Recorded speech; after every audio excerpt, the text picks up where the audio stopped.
Welcome to the Action Network podcast. It's UFC betting preview for UFC 309. We're back on YouTube this week, and I will be filling in as your host. I'm Billy Ward, joined by special guest John Lenfranca to break down all of the action at UFC 309. Before we get there, Action Network boxing expert Brian Fonseca joins us to preview Tyson versus Paul. Brian, how you doing? I'm weirdly kind of excited for this bullshit. I mean, like this is kind of where I'm at, but very excited for the co-feature as well. Katie Taylor, Amanda Serrano too is gonna be great. But yeah, we're finally here after months and months and months. Jake Paul versus Mike Tyson. Well, let's start with that co-feature. Give us a quick rundown and how you're betting that one. Yeah, so the co-feature for people who don't know, Katie Taylor, Amanda Serrano 2 is going to be the best fight on this card, or at least it should be. Their fight in 2022 was a fight of the year contender. It sold out Madison Square Garden. It was literally, or legitimately rather, an instant classic, and Katie Taylor won. It was a split decision. It was debatable. I kind of lean Amanda Serrano, but I can see how you get to Katie Taylor winning, considering that her boxing, particularly toward the end of the fight, was cleaner. Katie Taylor is a counter puncher who likes to move around the ring, use the ring, and is very, very quick and accurate. Amanda Serrano is one of the best pressure fighters really in boxing history who will walk you down the entire fight. Now, it's a gamble because she takes a lot of hits with that, but she has a lot of punching volume, a lot of different combinations of punches, and doesn't ignore the body. She's an excellent body puncher as well. For this fight, Amanda Serrano's been the underdog up until like these last couple of days, and now she's moved into I'm looking at minus 164, minus 165, which is just a big swing, but I think it might just be a lot of people who are like, who is Jake Paul representing? Like who does he manage? And they're just betting on Amanda Serrano. And if anyone's going to be biased toward Amanda Serrano, it's me because she grew up in Bushwick. I grew up in Ridgewood. These are two neighborhoods in New York City right next to each other. She's one of the first fighters that I did a profile on when I was writing a newspaper, when I was writing at a newspaper, and met up with her in the neighborhood to give her the physical newspaper. Like we go back, but I still kind of lean Katie Taylor for this one because this is going to be at 140 pounds. Katie Taylor is the undisputed champion at 140 pounds.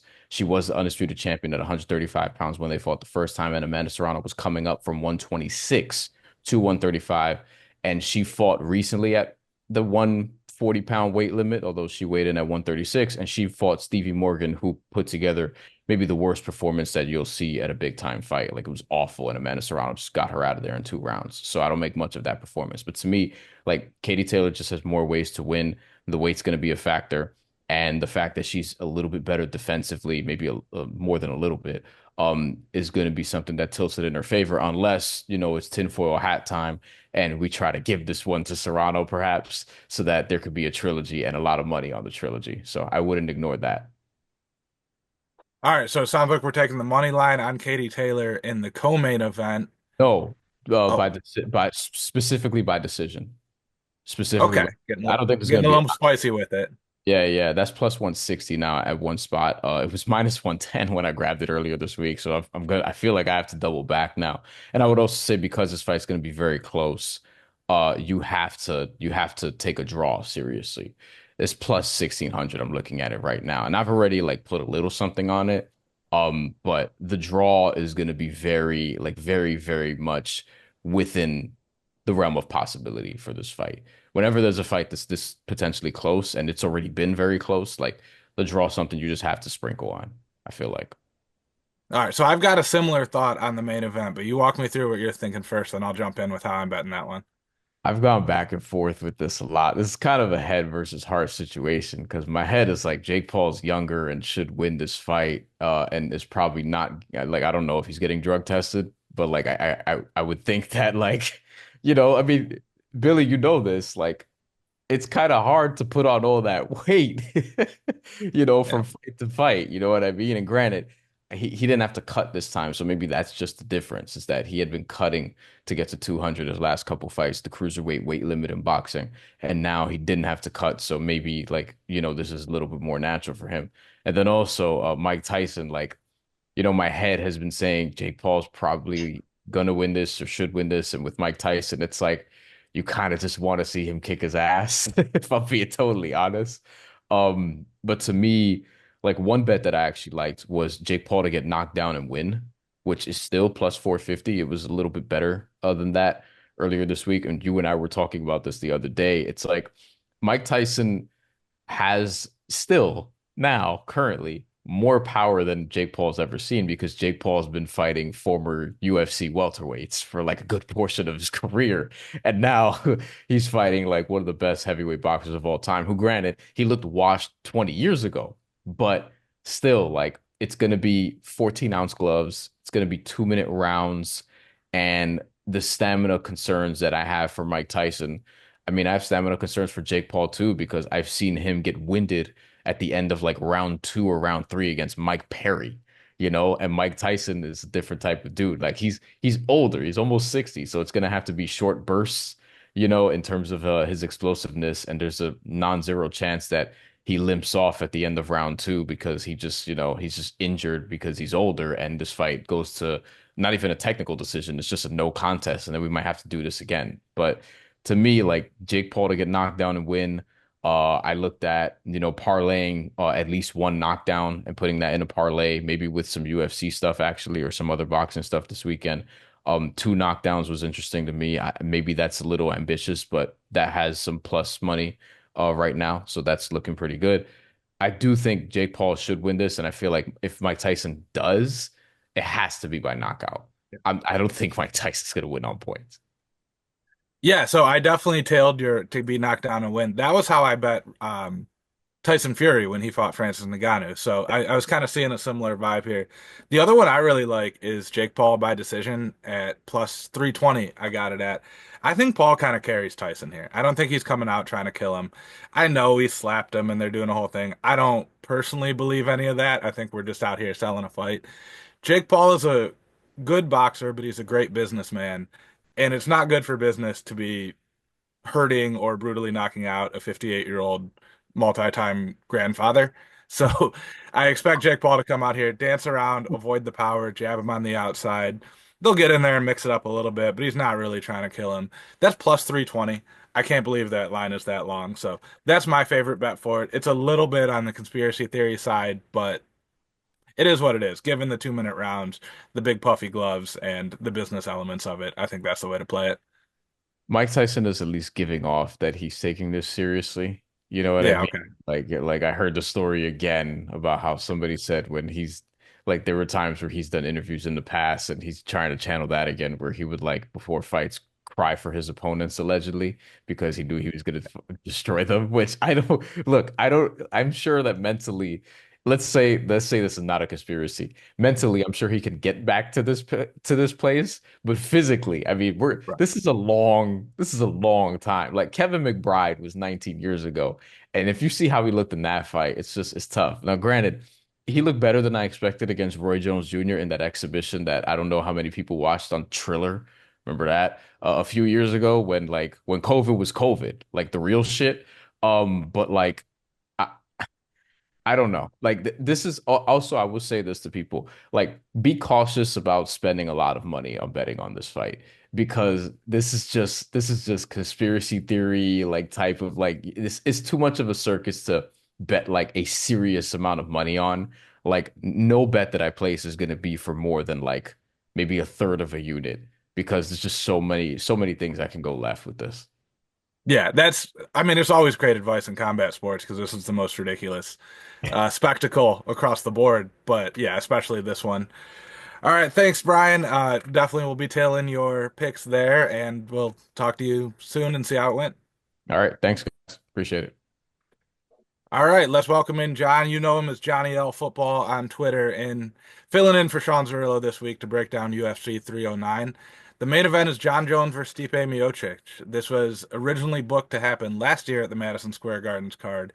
John Jones got hurt. It got delayed a year. We're doing it now. John Jones going off as a heavy favorite against Miocic. Miocic, 42 years old, hasn't fought in 3 years. The last time we saw him, he was getting brutally knocked out by Francis Ngannou. And for some reason, he's getting the heavyweight title fight here. I know it's the main event. I know it's what we're supposed to be talking about for the extended period of time here. I'm not that interested in this one. I like John Jones by knockout at plus 135. Stipe has always been hard to submit. I don't see John Jones submitting him. I also don't see this one going a full 25 minutes given the dynamics. One other fun bet I like on this, though, is a point to be deducted at plus 2,000. I'm putting 1/10 of a unit on that. The UFC came out with these new gloves. They were supposed to stop eye pokes. Didn't really do a great job of that. All the fighters complained. They went back to the old gloves. John Jones is the most prolific eye poker ever to exist in combat sports. It's his primary weapon. He's got a huge reach. He just stands there with his fingers out. 20 to 1 is pretty long odds on that. We're relying on refs actually taking a point or calling a foul in the UFC, which is never a comfortable feeling because normally they just let you cheat as much as you want. With that said, it's a fun bet. It's 20 to 1 odds. That's the little sprinkle I'm going to take. What do you got on this one, John? How are you seeing it? Well, I want to get my John Jones fun fact out of the way. I was at UFC 87 in attendance when he made his debut on the undercard against Andre Guzmão. No one knew who this guy was, just an athletic prospect. So I was there, and so I kind of followed his rise, and was more of a fan than probably I am now. But I see this really going two ways. And while I like Jones to win, I think what you said is accurate, that it has to be fairly early. I mean, if Miocic doesn't have the chin to hold up, if his cardio has fallen off, basically there's a lot of guys on this card where we haven't seen in a while, and there's just that variable of, is their chin gone? Is their cardio gone? Older fighters on the brink of retirement. So I'm betting John Jones on FanDuel minus 145 to win in rounds one, two, or three. If that doesn't happen, as crazy as it sounds, I'm actually going to sprinkle a little bit, probably like you said, a tenth of a unit on Stipe by decision at 15 to 1 on FanDuel, just in case Jones is a little bit slower. We didn't really learn anything about his striking at heavyweight. If you do like Jones, I think it's better that he's at 235 now in comparison to 248, which he was against Cyril Gane. Like I said, we didn't learn really anything in that fight. Let's say Miocic can stay on the outside, dance around, avoid some of the takedowns, probably won't avoid all of them. And then Jones gets tired. I mean, we haven't never seen him really extended at this weight class. So what if he gets tired in 3, 4, 5 and Stipe steals a decision? I don't think it's likely, but 15 to 1, I'm going to take a shot at it. Yeah, I like the one, two, or three. I did the full fight breakdown of this one. It'll be up on actionnetwork.com. I said in the betting section I was either going Jones by knockout or Jones in the first three.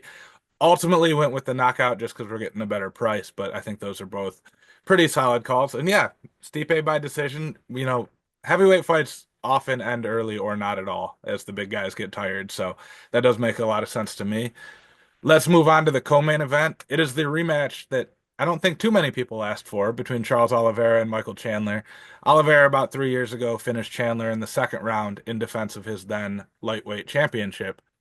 Now, Oliveira's trying to work his way back to a title fight. We were trying to get Chandler versus McGregor. That obviously didn't happen. Kind of just threw these guys together in want of better opponents for either of them. Pretty standard matchup. We've got Charles Oliveira, better Muay Thai range striker, great kicks, knees, elbows, elite jiu-jitsu, one of the best MMA fighter jiu-jitsu players we've ever seen. He doesn't have the credentials in high-level grappling competitions, but in terms of MMA submissions, arguably one of the best we've had. Chandler, pretty standard boxer, wrestler, hits hard, comes out fast, wants to take it to you right away. He trains hard. I'm sure he's in good shape, but when you go as hard as he does early, it really takes a toll on your cardio, especially with this being a 5-round fight. For that reason, I'm staying away from this one pre-fight. I don't see it going much different than the first one. But if Chandler has a good first round, jumping back in on Charles Oliveira live is my favorite way to play this. If Chandler's going to win any round, it's probably the first. He might come out and take it to Charles. Charles does his playing possum thing where he gets hit and goes to his back, even though he's not really hurt. Judges don't know that. They're still going to score it the other way. So, looking for hopefully even money or better on Charles Oliveira, that's probably optimistic. If we get him at minus 150 or something after round one or even round two, that's where I'll be jumping in. John, do you have anything pre-fight on this one? And what do you think about betting it live? No, I like your live betting angle, assuming it gets out of the first round, which is kind of Right. where I'm headed. Um, my biggest bet, probably in the last 5 years of MMA, was I just took the fight not to start round three in Beryl Dariush versus Charles Oliveira. And I'm doing it again. You can get it minus 186 on FanDuel. that this fight ends in round 1 or 2. And the reason I have no interest in the Chandler money line is, like you said, he has basically zero chance to win by submission and very low chance of winning by decision. Just the way he attacks the fight, wants to put on exciting fights, probably a kill or be killed style that isn't conducive to winning, but definitely exciting for fanfare. And that's why I still think plus 650 that he went, that Chandler gets the KO or TKO in round 1 or 2 also has value, because that's basically the only way I see him winning. He almost had Oliveira out of there in round 1 in their first fight. If it wasn't a title fight, you could argue maybe that does get stopped. I've seen fights stopped for less than that. So Oliveira, not the most durable guy in the world, like you said. One more shot there in round 1, back in their fight in 2021. Maybe it does get stopped. So Chandler's going to go for broke. You get 3 times the price on his money line if you take the KO TKO within the first 2 rounds. So I'm having a larger bet on the fight ends in the first 2 rounds or doesn't start. Round 3 is the actual wording of it, and then I'm playing a prop plus 650 that Chandler wins by KO or TKO in rounds 1 or 2. Yeah, totally agree with that. It's like feels like it should be 90 or 95% of his win condition is a knockout in the first 2 rounds. Pretty much the only way he's won fights in the UFC since he jumped over here. And against a guy like Oliveira, probably even increases those chances. We are going with Bo Nickel in our fight of the night here against Paul Craig. Little bit of a step up in competition. John, you handled the full breakdown of this card over at Action Network. So I'll kick it to you first. Tell us about this fight, why we think it might be a fun one, and how you're betting it. Yeah, I requested to write this fight up, and I still actually have a small play on Paul Craig now plus 800. But the more I watched, the less confident I became. But I'll say this: there's that moment in the Cody Brundage fight versus Bo Nickel. The odd thing about it is where you're thinking, man, this is just too much too soon for this guy. Everyone felt it based on the hype that was around Bo Nickel. But the weird thing about watching Nickel fight, it seems like he's not thinking as much with his striking. Like if he comes out and throws a huge explosive overhand right and knocks out Paul Craig in the first minute, I would not be shocked at all. Mm-hmm. With that said, it's like he's almost thinking that he has to prove his wrestling credentials. And so I do think this fight hits the mat. So obviously Craig is most live to pull this upset. Some submission off his back. I know you are thinking you might be interested in the sub prop. Little spoiler there, but even if he doesn't sub it, the other way I'm going is I'll take another plus 800 of Bo Nickel by decision. And that's just mainly because I think he takes his time on the ground to make sure he doesn't get subbed, prioritizes position over submission. I don't really know if the ground and pound, I mean, I'm sure it'll materialize at some point if he takes him down repeatedly. But I think Craig's going to, make him work, obviously, on the ground. That's where Craig is most confident. Nickel will defend off some submissions. Maybe Nickel in round 2 decides not to take it to the ground as quickly. They dance around, nothing happens, and then Nickel wins the decision at plus 800. So I like Craig's money line, and I like Bo Nickel by decision plus 800 both ways there as my 2 best bets on this fight. Yeah, that makes a lot of sense. Longtime listeners of the podcast will know how much we love Paul Craig around these parts. He's the most ridiculous Weird Mobile fighter. He comes out super intense, screams in your face, paints his face like William Wallace in Braveheart, and then tries to pull guard because he is an elite submission fighter who never really learned how to take anyone down. He shoots a terrible double leg. When it doesn't work, he hopes you join him in guard. Most of the time, if you're smart, you don't, and then you just beat him up on the feet. But if you do, he has a very good chance of snapping your arm like he did Jamal Hill or putting you to sleep or any number of terrible things that happen. As you alluded to, I'm doing a small sprinkle on Paul Craig by submission. Plus 1300 is the best lines I saw.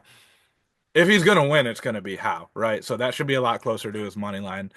The other thing here is most fighters have been unwilling to engage with Craig on the ground, as they should. It's totally the smart thing to do. His striking's not good. He can't take you down. Just stand back up, make him do it. Bo might be the one fighter who actually joins him down there. Bo might be the one fighter who takes him down and puts him down there. So I think the odds of Craig pulling off a upset are a little bit higher than they would be in some other matchups. And we're getting 13 to 1 odds. I'm not saying it's the most likely thing in the world, but if he's going to win, that's how.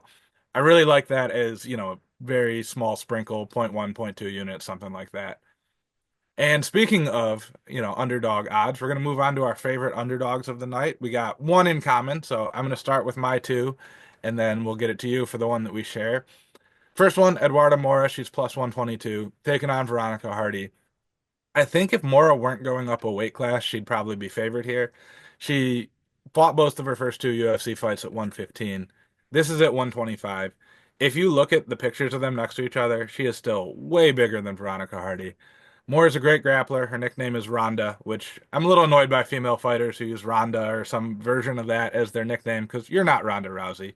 But with that said, she's definitely got the grappling size and strength advantage over Hardy. Hardy's ceiling here is kind of just outpointing you from a distance. If Mora gets a takedown, the rounds that she wins are going to be very clear that she won them. The rounds that Hardy wins are going to be hard to tell. She's never landed a knockdown in the UFC, not big power. So plus 122 on Eduardo Mora. If you want to play it a little bit safer, her plus 3.5 makes a lot of sense, but that's minus 175. Other one I like, Jonathan Martinez at plus 124.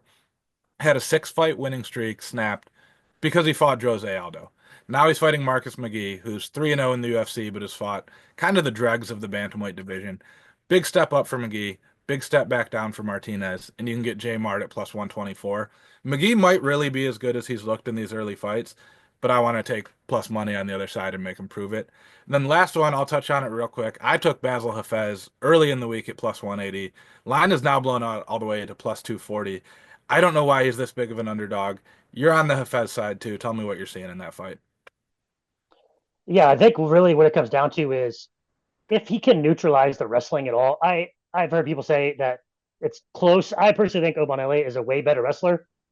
I do think he has the advantage. I think he'll get him down rather easily. But I'm still firing on plus 240, and the reason is pretty simple: is Hafez, when given the opportunity, I don't care if he's has 45 seconds in the round that he's not on his back.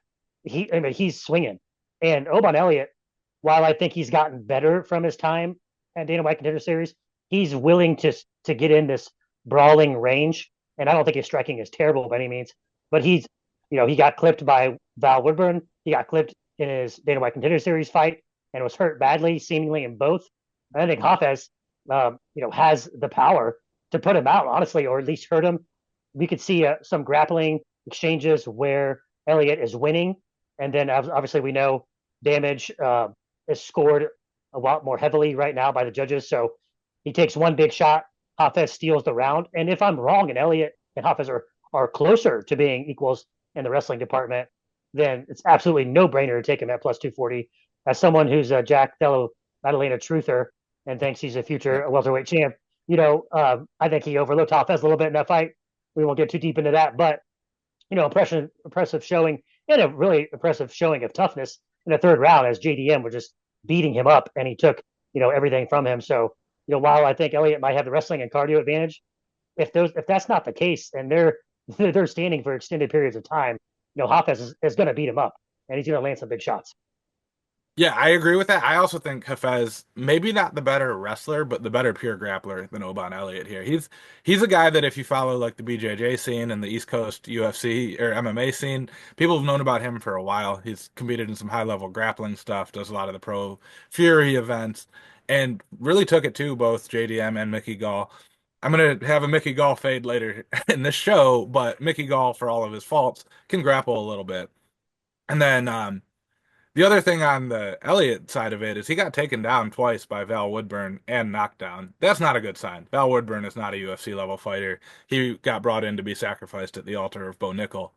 And, they let him stick around a little bit, but he's not the level that Basil Hafez is.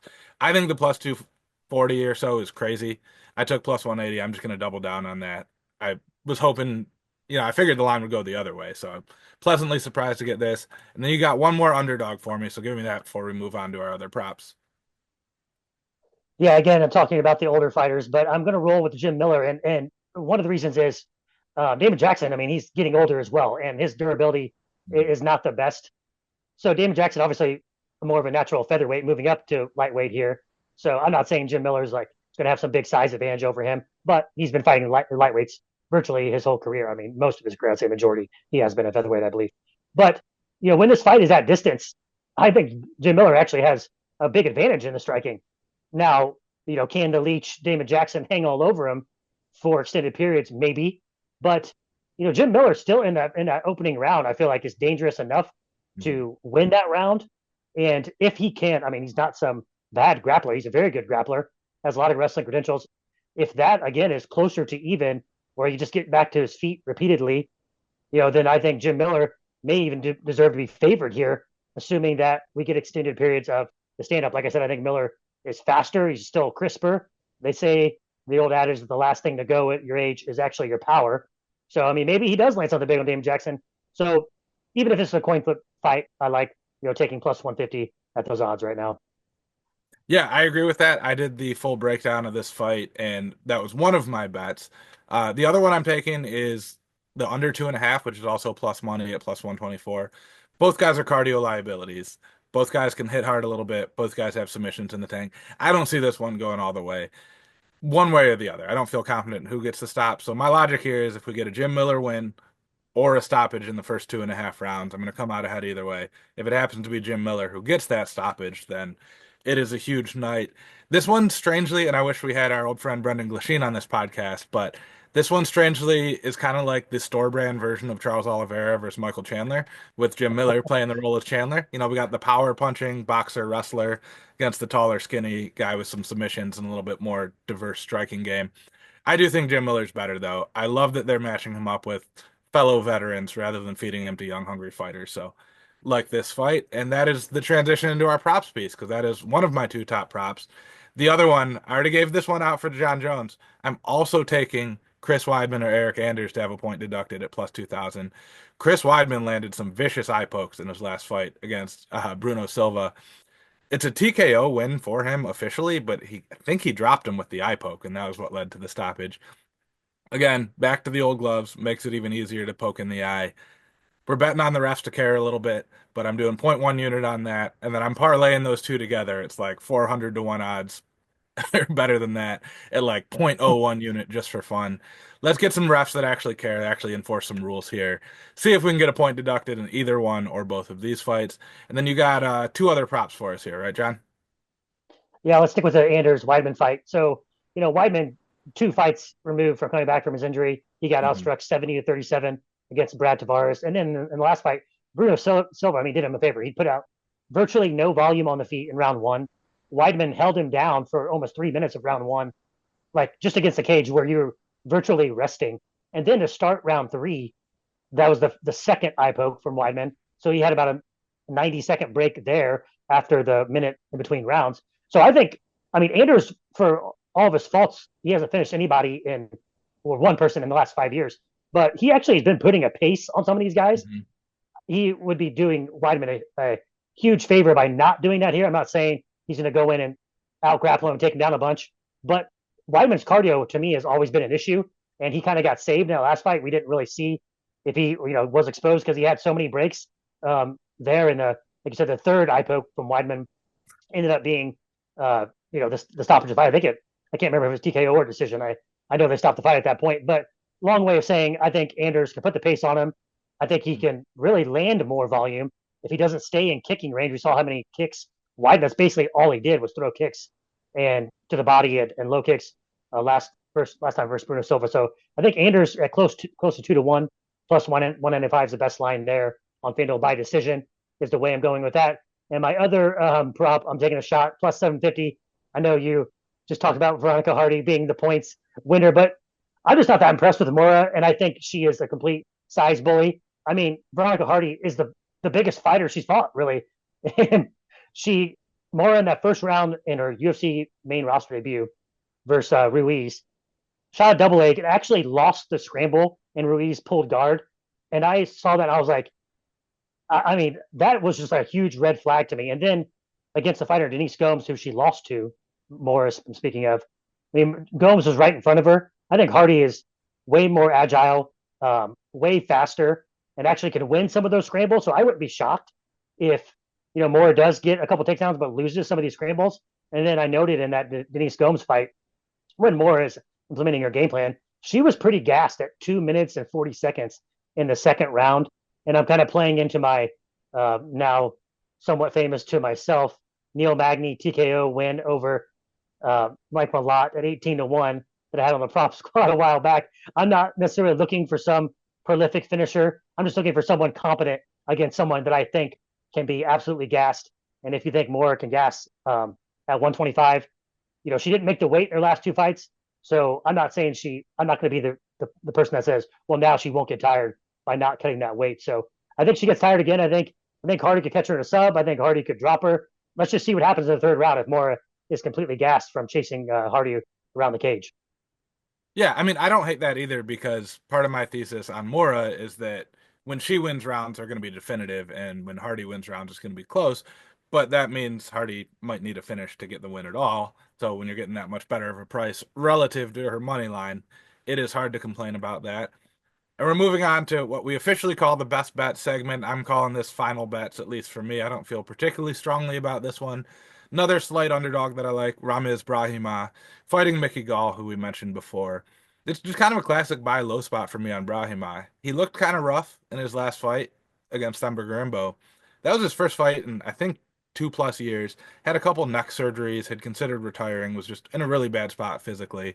Now he's 6 or 7 months removed from that fight, got some full training camps in, knocked the ring rust off, and he gets to fight Mickey Gall. Mickey Gall is 7-6 as a pro, 6-6 in the UFC. He made his debut at 1-0. Two of those wins were against CM Punk and Mike Jackson, neither of whom are anywhere near UFC level. And his only win in the last 5 or 6 fights was against Jordan Williams, who went winless in the UFC before getting cut. Gall is just not a UFC level fighter. He was brought in to be a guy that maybe CM Punk could get a win against, and has somehow managed to stick around all these years later. Brahima at plus 122. Both guys are grapplers. I think Brahima's the better one. And if he's back to the kind of physical form he was in before his injury, should have the athletic and physical tool advantage as well.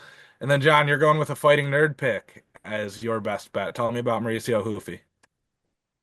Yeah, real quickly, I just want to say that Hardy bet plus 750 was the best line I saw on FanDuel inside the distance under double chance. But Mauricio Rufy, so yeah, fading the fighting nerds obviously is not making anybody any money right now. So I'm sticking with the trend and backing them.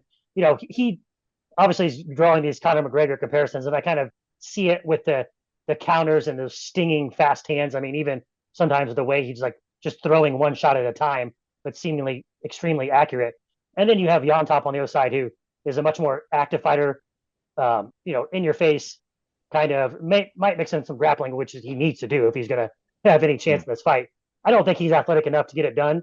And then what really worried me about Yon Top, while he's never been knocked out, he kind of added this like looping right overhand in his last fight that I was like, this is going to get countered and he's going to get KO'd. Like against anyone faster than him.